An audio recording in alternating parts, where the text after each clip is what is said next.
So we're here with a pioneer, one of the best dancers in the world, Crazy Legs.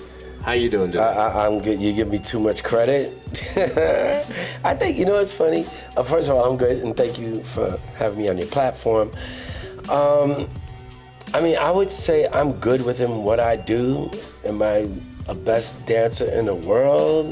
I've never been an all-around dancer, but I think I've held my own within my lane, and that matters to me. But I think there's so many amazing dancers out there who have a way wider range than I do in terms of the different disciplines that exist out there. But I've always been like a wannabe popper. In my mind, I'm Skeeter Rabbit or Poppin' Pete. Just in my mind though. No, but it's awesome. We have to use visualization to sometimes channel what we want and to strive to be better, you know what I'm saying? Mm-hmm. You've been there pretty much since the beginning, being a pioneer. You mastered one of the elements of hip hop, which is b-boying, so breakdancing. How's it been seeing the evolution and now breaking being in the Olympics?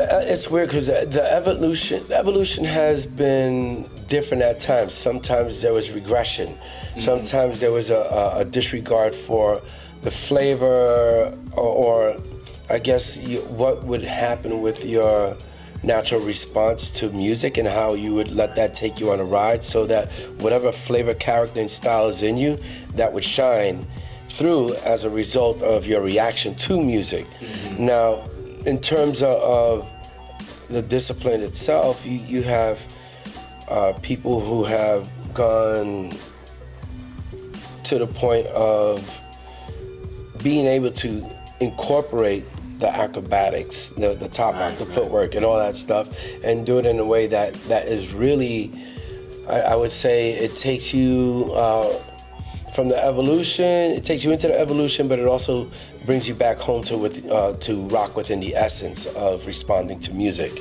and not because you know that's the song you're supposed to dance to, but because you really let it take you on a ride. Mm-hmm. And the dope thing about that is that when you do that, it brings out one thing you cannot practice, which is style.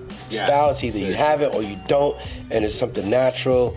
And then what it does for your character, because if you've practiced well enough to know that you've done everything you had to do to be on stage, you can go up there, execute, let it be second nature, but who you are as you're doing those moves are the things that will be remembered much more deeply than the moves themselves, because it's that personality within the moves that you can't practice in the studio.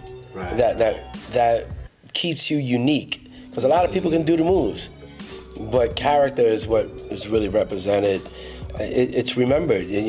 People aren't just seeing what you do; they feel what you do.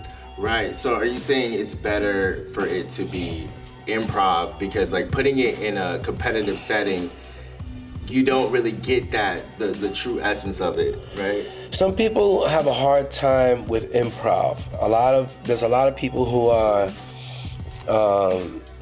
people who choreograph every set that they do when they dance and battles and all that stuff, and you know what they're gonna do pretty much. Right. Have a whole routine. I'd rather have. For me, I would be considered more of what a freestyle MC is. Right. I prefer to go off the top of the head. I'd rather say to myself, okay, I know I want to get these 2 or 3 moves out, but how I transition in or out of them, it makes it less predictable. When you decide to just let it, figure it out while you're doing it. Mm-hmm. But try to remember, okay, I want to get these 3 moves and I have enough vocabulary in terms of the fundamentals to be able to execute from different angles. And if you could do footwork both ways, that also helps. If you could do certain moves both ways, it creates an opportunity for things to happen in an unexpected way for the person watching. Right. Because you'll see people who watch so many videos out there. As you're about to do your whole, come to the conclusion of your whole routine, the whole other side is doing the same freeze as you. So where's the element of surprise? Yeah. So part of the evolution kind of eliminated the idea of how we used to practice when we were younger. When we practiced, we only practiced with our partners or our crew. We never did open practices. We never let the other potential crews or people who might battle you witness what you're creating, because they could just go ahead and recreate it on the spot, or get back home and be like, oh, I saw what they were doing, but I could do this way and it'll look better than what that person was doing. Right. So there's no, so I've never been a big fan of open practices. Hated that shit.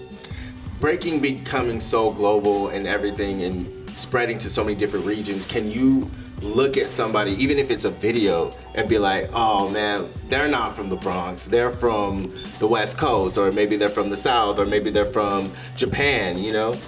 I think Japan has a very unique, and a lot of people don't know this, but Japan, it's weird. They have a unique footwork. So when I went back to Japan in the 90s, well, first of all, Japanese, when they do their footwork, they kind of go a little pigeon-toe. Interesting, yeah. So they do it as a style. So when I went there in the 90s, they're like, hey, look, we all do your footwork. I'm like, well, what do you mean? Like, look, yeah, when we do our footwork, you know, our feet are like kind of turned in. I'm like, yo, I'm pigeon-toed. What do you mean? Like, I have a born in dignity, you know? So, but they took what I did and made it their own. They made it part of the foundation of how they learned footwork out there. And, you know, it wasn't my intention. I was imitating someone else when I did my footwork, but my pigeon-toe situation made my footwork look a little different. Got it, yeah. You can tell influences, you know, but, you know, even like, I'm a firm believer in teach somebody the fundamentals and help them figure out how that works with who they are. Got it, yeah. Because if you teach somebody the fundamentals in a manner that is a way to have them look like you, I think you suck as a teacher. There should be something special about them that is unique on their own, and you tell them, hey, but man, be you. Yeah, I'm gonna show you some shit, but be you, don't be me. Yeah, because that I wouldn't be a good teacher if I'm only teaching you how to dance how I dance. The pioneers, or the people from older generations, they were about having uniqueness, having a style, and being against people biting. I know that was like a huge thing. So here's the thing. Yes, but that was out of ignorance. Biting is necessary. Emulation is necessary. It's the evolution. It's the creative process. Once you have that move and that turns it into something that can be identified with you, that matters. And the more people that look the same, the more you stand out. You need people out there stealing your shit, but you know they can never emulate your character. People did used to do that with this dude named B-Boy Remind. He used to do his top rock, and he was a house dancer that became a b-boy, but he would do this little thing with his head when he'd do his top rock. But a lot of people started emulating that, so to me it's like, that's his little character trait. I'm looking at you, but you're making me think of Remind. Where's, you know, like, character traits not good to bite, moves good to bite because you could make them your own. Yeah, because I was just thinking when you were saying that, you know, the head move, wouldn't that become like a standard, like a principle of that? Only if it survives time. It never survived time. Oh, if it survives time. Yeah, because then it's part of the vocabulary.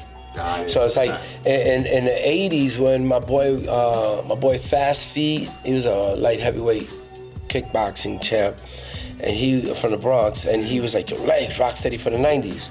And I was like, oh no, I don't want to do this again. And because I was still bitter about everything that happened in the 80s. And I said, bro, what am I gonna do? Like come out here and battle people using my moves against me? And he goes, hey, you're looking at this all wrong.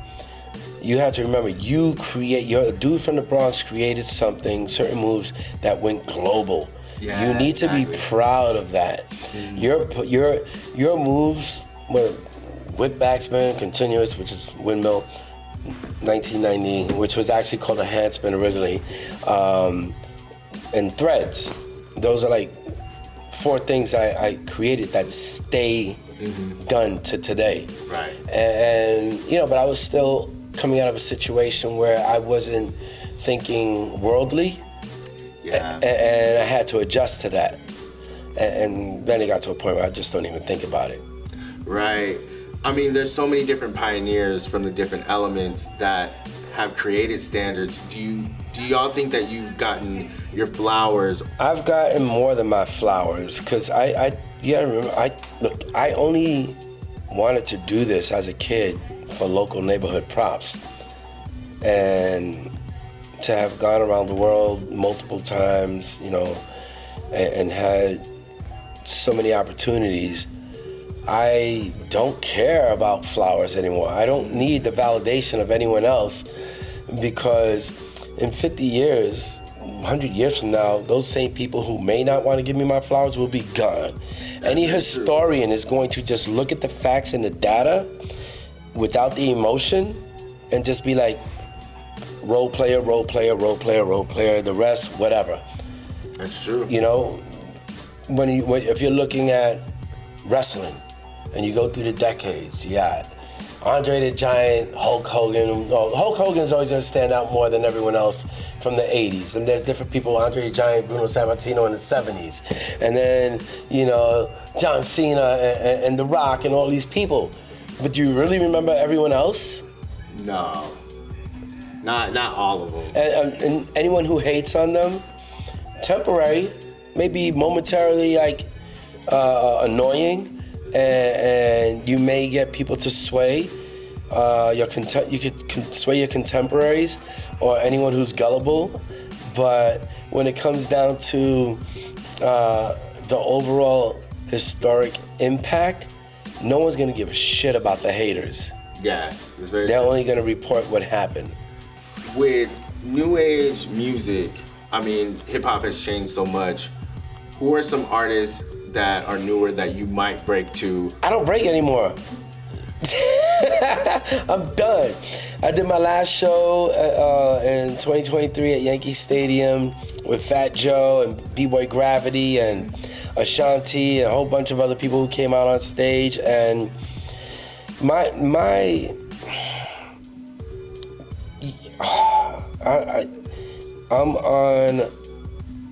I'm not focused on trying to know what's the hottest break beat out there. I'd rather be like, yo, what's dope, what's hot in general. Got it. Because I don't go home and just listen to rap music. I listen to jazz, I listen to samba, I listen to a variety of stuff. And it's really about, all right, what mood am I in? Damn, man, I wish I was on an island right now. I'm gonna play some tropical jazz right now. Yeah. So, and if I hear something there within tropical jazz that's funky, like, ooh, that's a funky beat, I might be like, ooh, that shit is dope. Yeah, you hit this. Yeah. But I'm not looking for it like that. I mean, like I said, I'd rather look for good music in general than looking for break beats.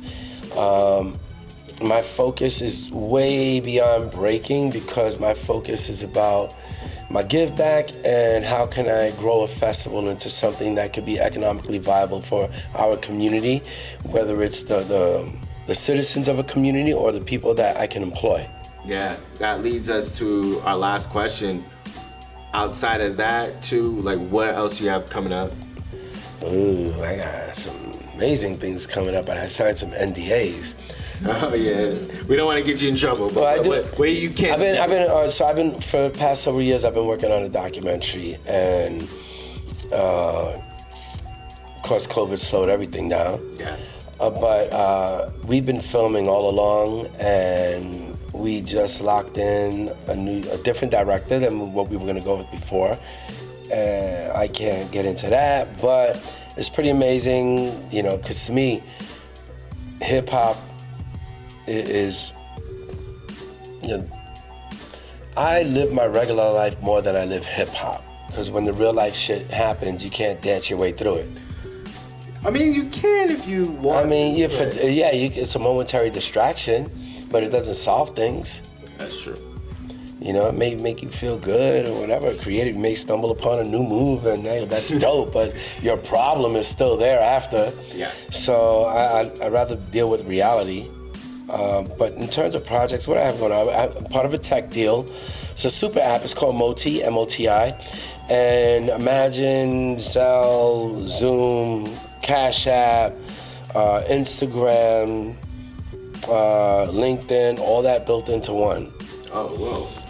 In terms of solving issues, attorneys lose a lot of money at the end of the year because they're chasing clients that they find hard to bill because maybe they took a phone call on the road or something like that. And that's hard when you're not in the office to get that on the ledger. We just finished our seed round. We raised $1 million. We're about to go into our second seed round, maybe a Series A. But because the app generates funds on its own, we don't have to dilute stocks or anything like that. If we don't do a Series A and everything's moving, we're making money in our sleep. Yeah. Go to motiapp.com. Man. Well, we appreciate your time. Thank you. And thank you for coming to CSUN to speak with the students and put people on game, because we really believe knowledge is power. And so and you know, I think not being, and I don't think you have to worry about this with the students, but the older generation who's intimidated by technology needs to understand, you better understand the AI, metaverse, augmented reality, all these different things related to tech, because you're gonna find yourself antiquated and wondering why everyone else is moving forward and you're not. Yeah, you have to get with the times, and adaptability is key. You have to evolve, so. Yep, I agree. Well, thank you so much. Perfect, thank you. I appreciate it.